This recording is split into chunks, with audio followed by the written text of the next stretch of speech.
please. Clay Davis. Here. Jeff Albright. Here. Gary Malott. Here. Victoria Newport. Here. Valerie Pliny Hernandez. Rick Smith. Howard Solomon. Here. Everybody rise for the pledge of allegiance. Pledge allegiance to the flag of the United States of America and to the republic for which it stands, one nation, under God, indivisible, with liberty and justice for all.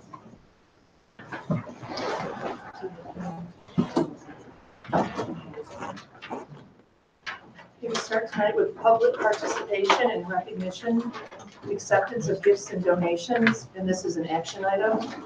That the Board of Education accept with gratitude the grant in the amount of $5,000 awarded to the Early Learning and Development Center from the DeKalb County Community Foundation. This is part of the countywide kindergarten readiness initiative and will be used for kindergarten readiness bags to go home with every kindergarten student who is transitioning from ELDC, as well as those who register for kindergarten across the district.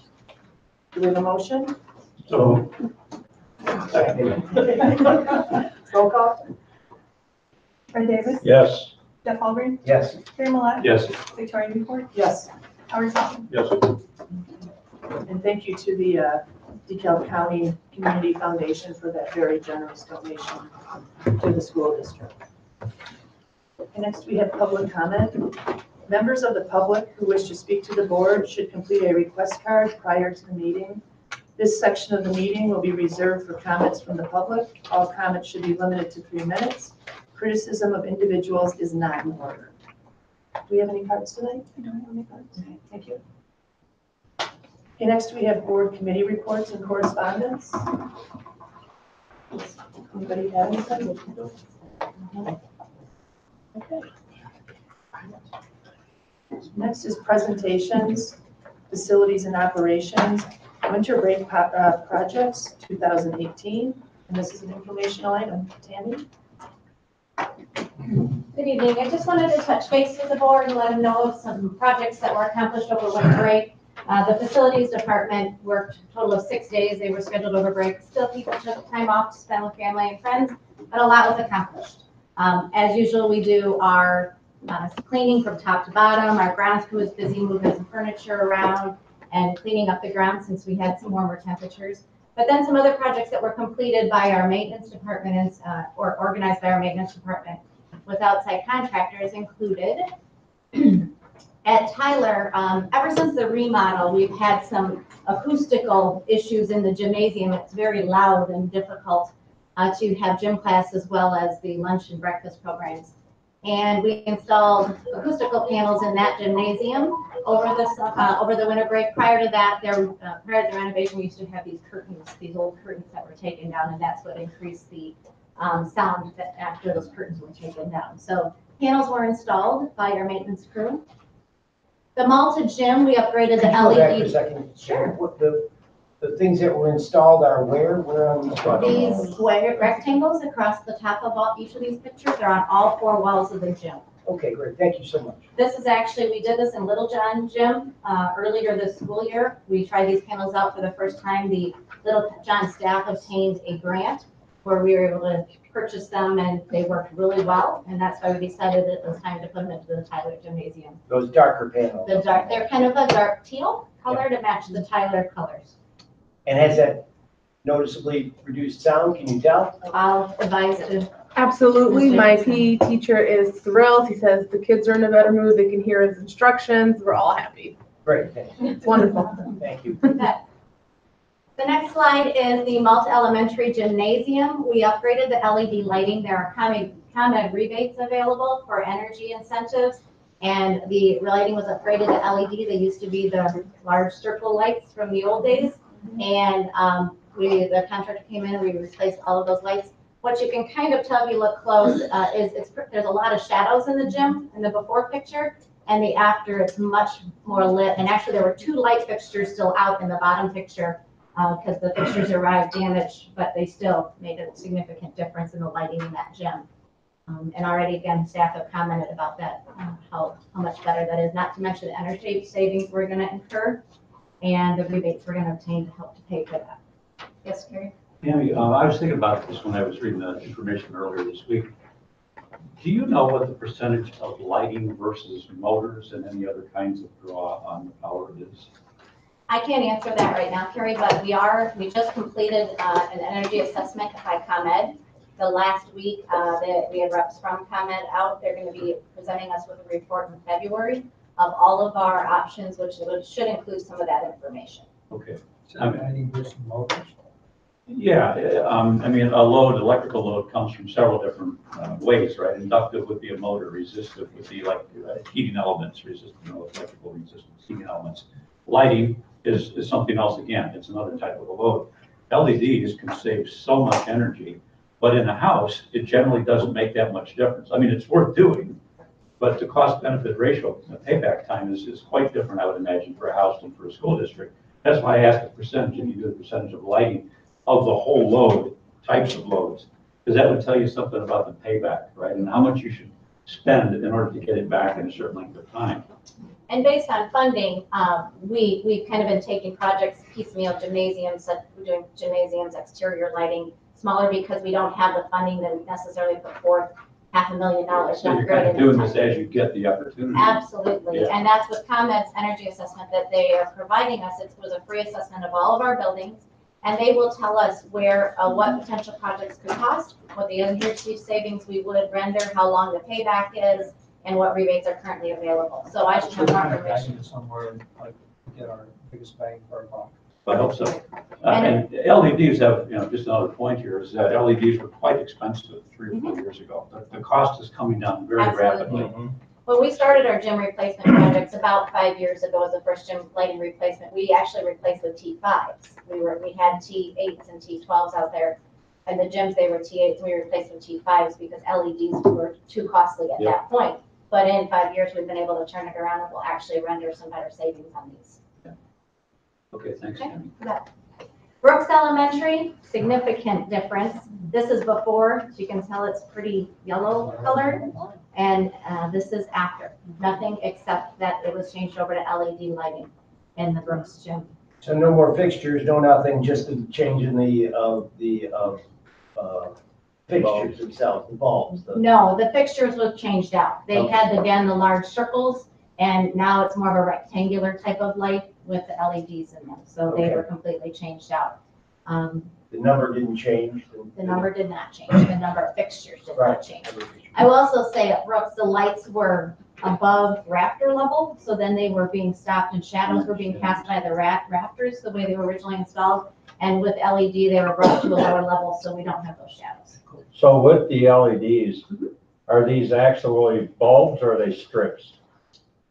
Good question, Fred. I wasn't there when they were installed. I believe they are bulbs, if I'm remembering correctly. Well, an LED is always a flat strip, but you can put it in an envelope, just like a filament is an old-fashioned incandescent light. So it depends. And again, I'm not confident on that. Jeff Potter managed all of these projects for me, and I wasn't there for that part of it.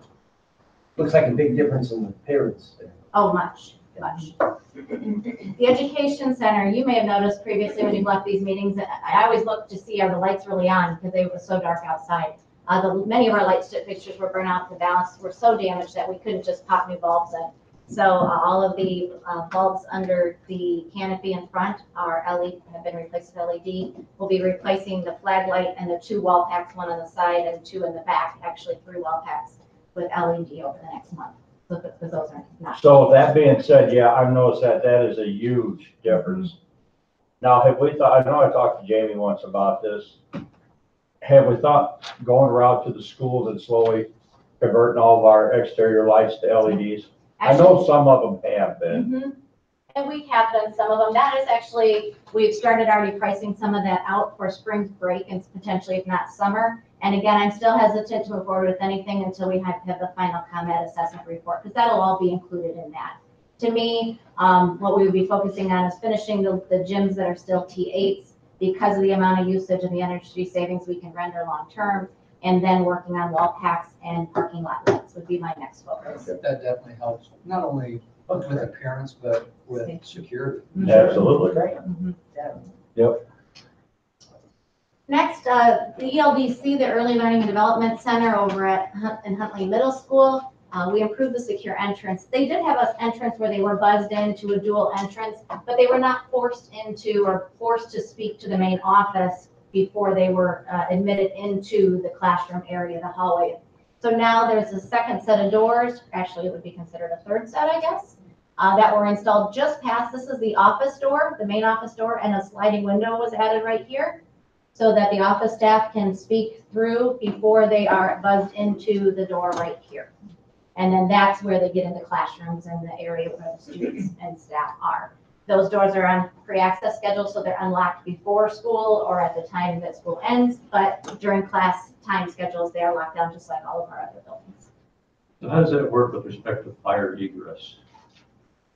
I mean, if you have an alarm, do those doors automatically open or? No, but this is Inside the the side the crash bar students works. are on, so the push bar, they immediately are allowed Okay, so they out. open with the crash bar like Oh, yes. typical old They style? have Oh, to yes, by law. Yeah, absolutely, okay. absolutely. Not an issue then. Founders Elementary School has had issues over the years with their wooden doors, their original doors. So well over 50 years old, and they expand and contract with weather as well as the lower level, as you know, has experienced flooding over the years. So that has added to the issues with the doors, not closing properly and securing properly. We did replace a total of actually 16 doors in between the lower level and first floor with these doors. They will be painted over between now and probably over spring break, I should say, or if we have to wait till summer, but they are functioning. They are the same locking mechanism as their previous doors, so the keys all work and everything is a lot more secure and stable in that building. We'll be finishing off the remaining doors on the lower level and the first floor. Our plan is over spring break if we can get it on schedule. And those are metal. Yep, but they'll be painted that dark brown like the rest of the school. And they'll probably be painted and primed, because if you got water down in there before, Yeah. they get wet, they're gonna rust, so. Absolutely. We're actually speaking with professional painters on those because of what needs to be done on those doors. It's not just a matter of slapping some paint on them. We want to make sure we do it so they'll last a long time. And then last, I did not include pictures, but we did a significant amount of work in the Huntley Auditorium. We're ready to reopen the auditorium to our groups as well as outside groups. And so our elementary and middle school programs can host events or student events and programs in the auditorium. I didn't want to spoil the surprise, so instead of pictures, you have an invitation to come to the open house on Wednesday, January 23rd from 3 to 6 in the Huntley Auditorium to see all the improvements that have been completed by staff. Any questions for Tammy? Good. I just want to thank your staff because that's a lot of work to do in 6 days and it really looks great. They did a great job. They really did. So thank you. Thanks so much. Thanks. Next, we have the non-business consent agenda. This is an action item that the Board of Education approve the non-business consent agenda items A through C. Do we have a Second, discussion? All right, roll call, please. Jeff Alburn, yes. Carrie Millette, Yes. Victoria Newport, Yes. Howard Solomon, Yes. Fred Davis. Yes, Next is the business consent agenda, and this is an action item that the Board of Education approve the business consent agenda items A through D. Do we have a motion? so moved. Any discussion? Roll call, please. Carrie Millette, Yes. Victoria Newport, Yes. Howard Solomon, Yes. Fred Davis. Yes, Jeff Alburn. Yes. Next is business and finance. Request for proposal for minibuses. This is an action item, action information item, that the Board of Education approve administration to request proposals and bids for up to 3 activity buses. Do we have a motion? so moved. Second, Okay. Discussion? Yeah, so what we're looking to do is, we did have 3 minibuses. We've had those since 2011. There were 2010 Chevy Collins 814 passenger minibuses that probably see around town. One of them was totaled back in July by a gravel truck, I believe. And luckily it didn't hurt any students, but it did mess the axle, so it really wasn't drivable any longer. So we've been only working with 2 minibuses, and it's been very tough to to manage with just the two of them. And also the two that are left are not in the best of shape as well. They've had to have a lot of repairs and some engine problems. So what we're looking to do is trade those two in and potentially purchase 3 minibuses. We can either purchase them or lease them. So we're going to be looking at those various options of either purchasing them outright or leasing them for a number of years and looking at the benefits or to either of those options. And again, it'll just be 3. I know this may have been written, it looks like we're going to do 3 and another 3. We're looking at getting back to the 3 that we had before. Questions for Cindy? Yes. Cindy, when you buy a vehicle, there was something mentioned about trade-in. Mhm. That we're going to get some kind of trade-in. I'm sure we won't get very much trade-in for one that's total. Well, and we already received the proceeds from them anyway, so, yeah, from the insurance company. But is it worth it to do the trade-in rather than an outright sale?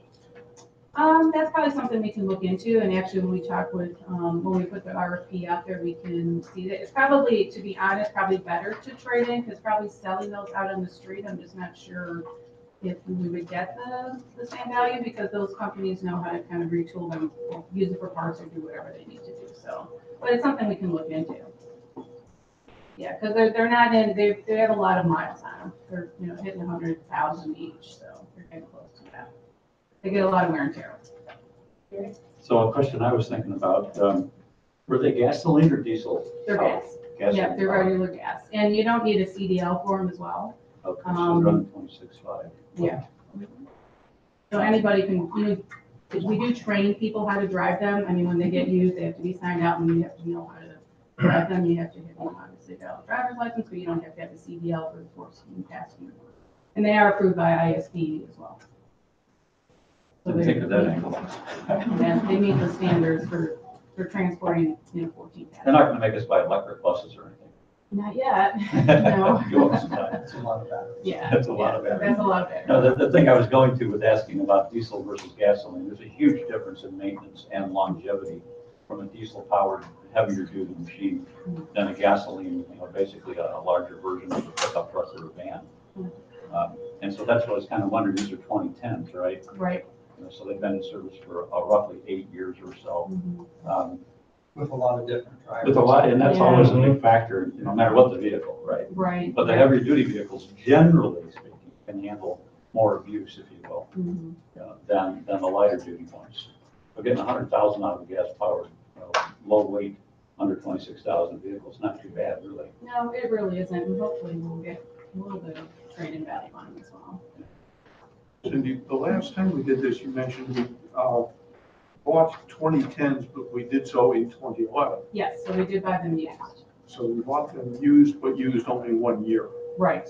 They were probably most likely maybe leased, or, I would assume, and then we bought, a vehicle that was leased that maybe got turned in, so. Is that another arrangement that we may consider? Yeah, within the RFP, we're also going to include either purchasing new or used or leasing as well. So we're going to look at various different options so we can get, the best deal. And, there's some benefits to leasing because you can turn those over fairly, let's say if you do a 3-year lease, then you want to get into a new vehicle so you don't always have those repair issues. So that's something we want to take a look at as well. I remember the discussion when these were bought, and there was at first a discussion on whether or not we should own them or whether we should just farm it out, as we do with First Student right now for the rate of buses. And that's what we've been doing with the one minibus that we don't have, but that gets expensive as well, and you just don't have the flexibility. So. And we've got 8 years of using these things and looking at them as to whether they're good return on investment and a good way of going about it. My presumption is that, given the fact that you're going back to look at purchasing, that the purchasing issue seems to have worked out just fine for everybody as far as numbers and availability and all the other odds. Well, we did replace an engine in one Yes, of in them. one of those, which was. We had one of them the summer that I was hired, in June. The axle broke in half on one of them up in Wisconsin, and we had to bring that one home. Mhm. And we recently just towed one back from the suburbs and had to have it repaired. So we'd have to go back and add up all the repair bills to see if owning was better than leasing. Yeah, at least it might not be so bad. Yeah, and then you have a consistent cost from year to year as well, you know. Part of the appeal of leasing, and I'll just say this, in my previous district, we leased these buses because, again, of the wear and tear, multiple drivers, they do get used every day. And keeping newer equipment on the road. Mm-hmm.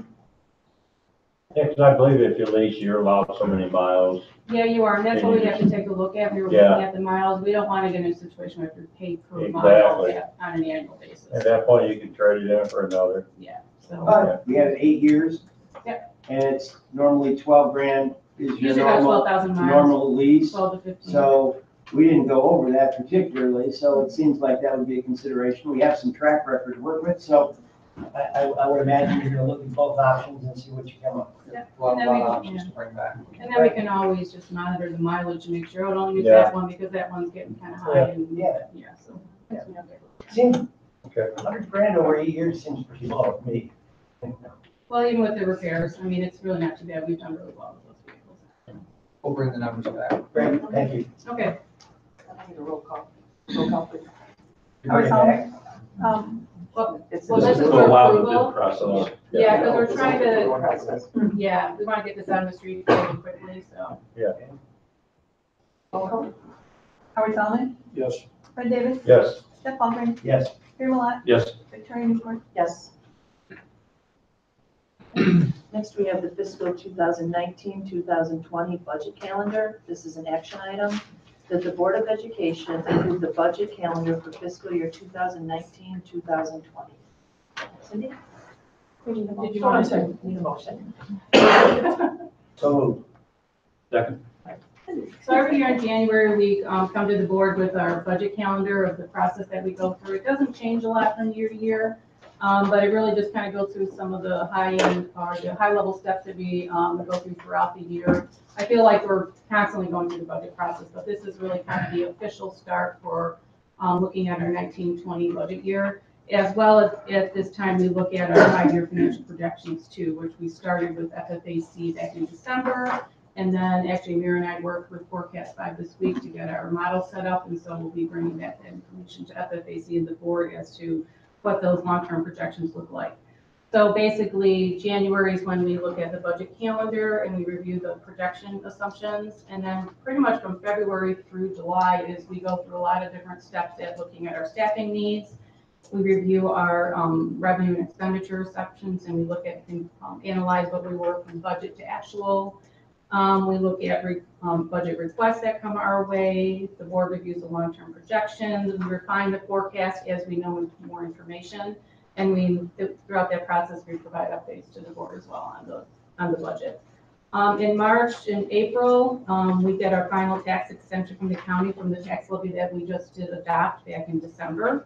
And then at that point, we look at what that final is and then revise the funds as necessary between the different areas. We can't increase it, obviously, but we can move some dollars around depending on what the final numbers come to be. In August is when we approve the budget for public inspection, and it has to be on public inspection for at least 30 calendar days. And then we also put a notice in the paper stating that as well. And then in September, or August through September is when it is on public display. In September, we actually hold a public hearing and then adopt the budget for 2020, and then we post it to our website. We also file it with the county clerk and the regional office as well as ISBE. And then in October, November, we start this process over again that we just completed with the tax levy and go through that process again and then file the tax levy in December. So it's really that cycle and just kind of putting on paper what that calendar looks like. Questions? All right, roll call please. Fred Davis. Yes. Jeff Palmer. Yes, Gary Malott. Yes, Victoria Newport. Yes. Howard Solomon. Yes. thank you, Cindy. Next, we have new business and administration. This is an action item that the Board of Education not authorize the release of any minutes of closed meetings for public inspection at this time due to confidentiality reasons in order to protect the public interest or the privacy of individuals. Do we have a motion? So moved. Second. Any discussion?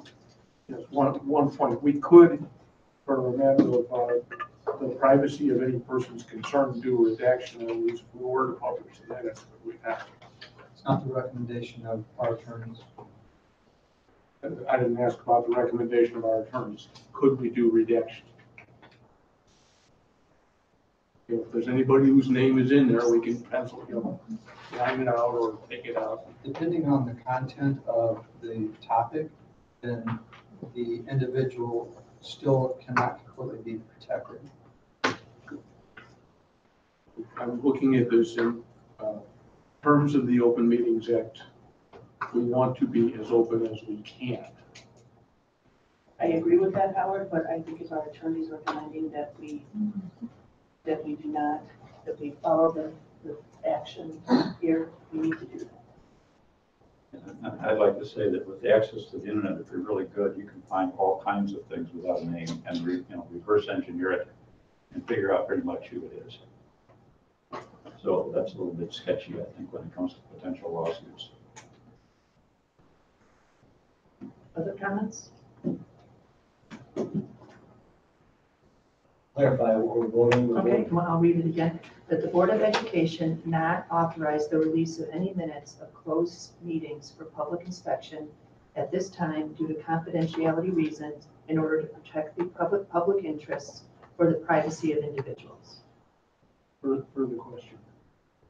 Are the originals of all of those closed sessions, which are recorded audio, going to be maintained so that they can be consulted and or approached with court orders and various other things as need be if somebody is trying to get that in accordance with the Open Meetings Act? We just voted, Melissa, a couple weeks ago, or a couple meetings ago,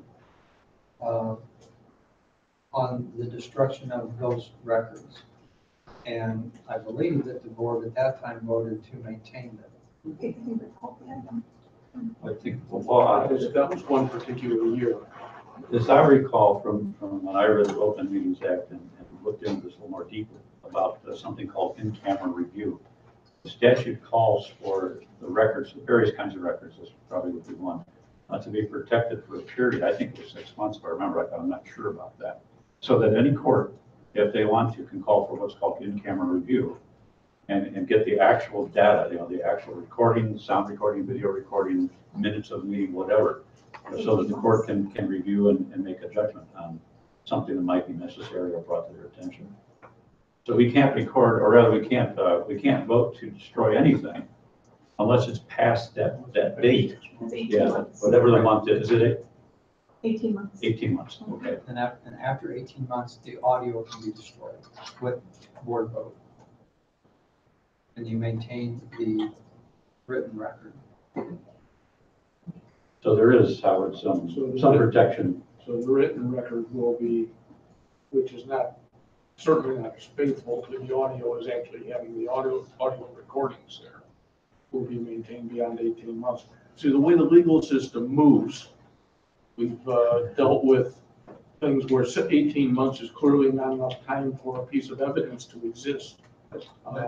People trying to have dismissals, and then all of a sudden you say, oh, it can't go to discovery. And our attorneys are a little bit slow on that anyway. But Howard, What you're saying.